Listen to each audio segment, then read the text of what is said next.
হয় চাওক মঙ্গলদৈ বেগা নদীৰ যি প্ৰবাল হতে উটুৱাই লৈ গ'ল বহুকেইখন দোকান আৰু কেইঘৰমান মানুহৰ ঘৰ দুৱাৰ সম্পত্তি এতিয়া নদীৰ বুকুত সোমাইছে। কেমেৰা সহযোগী নিকুঞ্জয় এফালৰ পৰা দেখুৱাই গৈ থাকিব।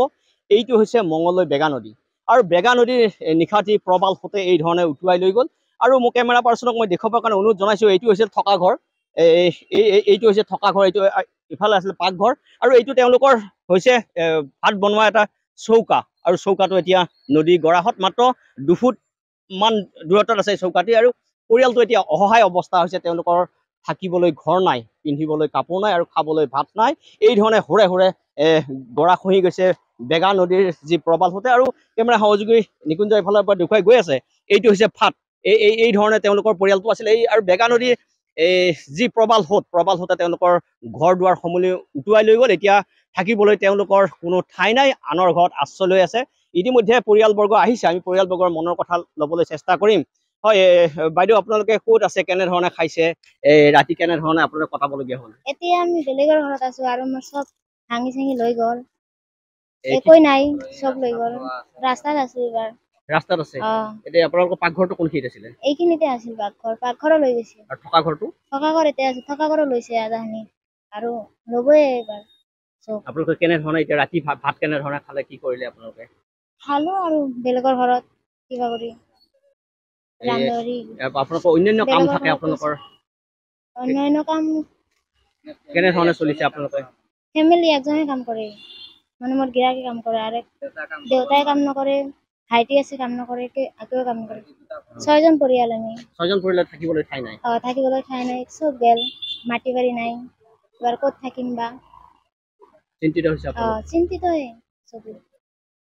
এই ধৰণে যি অসহায় পৰিয়ালটোৰ এটি কৰুণ দৃশ্য বুলি ক'ব লাগিব। জানে এই কাৰণে ক'ব লাগিব যে এইটো হৈছে মঙ্গলদৈ বেগা নদী আৰু বেগা নদীৰ প্ৰবাল হতে বহুকেইখন দোকান উটুৱাই লৈ গৈছে। এওঁলোকৰ ঘৰ উটুৱাই লৈ যোৱাৰ উপৰিও এই স্থানত আছিল কেইখনমান দোকান আৰু কেইখনমান দোকানো উটুৱাই লৈ গ'ল আৰু প্ৰকাণ্ড গছ ইতিমধ্যে উভালি পৰিছে আৰু দোকানসমূহ মঙ্গলদৈ বেগা নদীত সোমাই গৈছে। স্থানীয় ৰাইজসকল আছে, স্থানীয় ৰাইজসকলৰ ওচৰলৈ মই যাম, তাৰ প্ৰাক মুহূৰ্তত কেমেৰা সহযোগী দেখুৱাই যাব। এই ধৰণে প্ৰবাল সোঁত যদি দৈনিক আহি থাকে তেতিয়াহ'লে হয়তো এই অঞ্চলৰ আৰু পৰিয়াল নিশেষ হ'ব হয়তো গৈ আছে। আপুনি যিহেতু বানপানীত আপুনি এই ধৰণে কক বকাইছে আপোনালোকে স্থানীয় ৰাইজসকল। আপোনাৰ ঘৰ কোনটো দাদা? মোৰ ঘৰ এইটোৱে, মোৰো ঘৰত যাব আৰু বেছি সময় নালাগে। যেনেকে গৰাখহনীয়া ভাঙিছে এনেকে যাব। এতিয়া শুনা পাইছোঁ যে শ্ৰীযুত হাজৰিকা আহিব, তেওঁ মন্ত্ৰী। এতিয়া কি ব্যৱস্থা গ্ৰহণ কৰে, সোনকালে ব্যৱস্থাটো গ্ৰহণ কৰিলে ভাল হ'লে, তেনেহ'লে আমাৰো এইখন যাব আৰু এইখিনি, আৰু বেছি বাকী নাই। এই নদীটো কি নাম, ঠাইখিনি কি নাম? ঠাইখিনি 1 নম্বৰ গেৰিমাৰী বুলি কয় আৰু জিপিটি মোৱামাৰী আৰু দৰং ডিষ্ট্ৰিক্ট মঙ্গলদৈ বেগা নদী। এতিয়া বেগা নদীৰ ইফালে ওপৰৰ পানীকেইটা নামি আহি আছে, আহি মঙ্গলদৈত পানীটো পৰি আছে। আপোনালোকে নিশ্চয় দেখা পাইছে এইটো ব্যৱস্থাটো কি কৰে। নিশা কেনেকৈ কটালে? নিশা আছোঁ আৰু ৰাতিটো টোপনি নাই, আছোঁ আৰু এনেকৈ বহি চাই আছোঁ ৰাতি।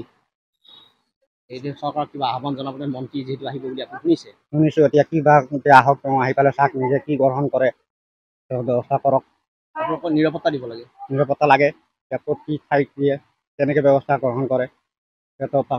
তেওঁলোকৰ ঘৰ গৈছে, তেওঁলোকে এতিয়া ৰাতিটো ৰাস্তাত আছে, চব মাল বস্তু ৰাস্তাত থৈছে। বেলেগৰ ঘৰত যিহেতু আছে এনেকৈ। কালি বিধায়ক আহিছিলে বসন্ত দাস ডাঙৰীয়া, তেওঁ চাইছে নিজে। কি আশ্বাস দিলে? তেওঁলোকে একো কোৱা নাই। তাৰপিছত চাৰ্কেল অফিচাৰ আহিছিলে বাইদেউ, এইবিলাক গছ গছনি কাটি অলপ কৰিলে, মেৰামতি কৰিলে। SDF বাহিনী আহিছিলে, সেইফালে মেৰামতি কৰিলে অলপ, কৰি ফালে গুচি গ'ল তেওঁলোকে। আজি আহিম বুলি ক'লে, এতিয়ালৈকে আহি পোৱা নাই। এই মন্ত্ৰী আহিব বুলি কেনেকৈ শুনিছে আপোনালোকে?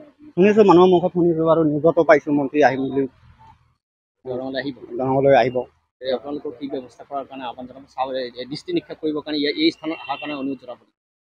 জনাম এতিয়া কি গ্ৰহণ কৰে। ৰাস্তাও ভাঙিল, দোকান গেল, মোটামুটি দোকান 10খনমান দোকানে গেল কালি। নিশাৰ ভিতৰতে সকলো হয়? নিশাৰ ভিতৰতে। এই ধৰণে অসহায় পৰিয়ালসমূহে কাটৰ অনুৰোধ জনাইছে যে এওঁলোকে শুনিছে যে মন্ত্ৰী পীযুষ হাজৰিকা দৰং জিলালৈ আহিব আৰু দৰং জিলাত আহি এই স্থান পৰিদৰ্শন কৰক, তেওঁলোকক নিৰাপত্তা সুনিশ্চিত কৰক। আৰু এটা কথা ক'ব লাগিব যে দুখেৰে জনাইছোঁ যে এই পৰিয়ালটোত 6জনীয়া পৰিয়াল আছিল। নিশা তেওঁলোকে ৰাস্তাত থাকিব লগা হৈছে। তেওঁলোকৰ খাবলৈ ভাত নাই, পিন্ধিবলৈ কাপোৰ নাই আৰু থাকিবলৈ ঘৰ নোহোৱা অৱস্থা হৈছে। আৰু এই ধৰণে যদি বেগা নদীৰ গৰাখহনীয়া অব্যাহত থাকে বা গৰাখহনীয়া খহি গৈ থাকে, তেনেহ'লে এই স্থানত আৰু ভয়াৱহ পৰিৱেশৰ সৃষ্টি হ'ব পাৰে।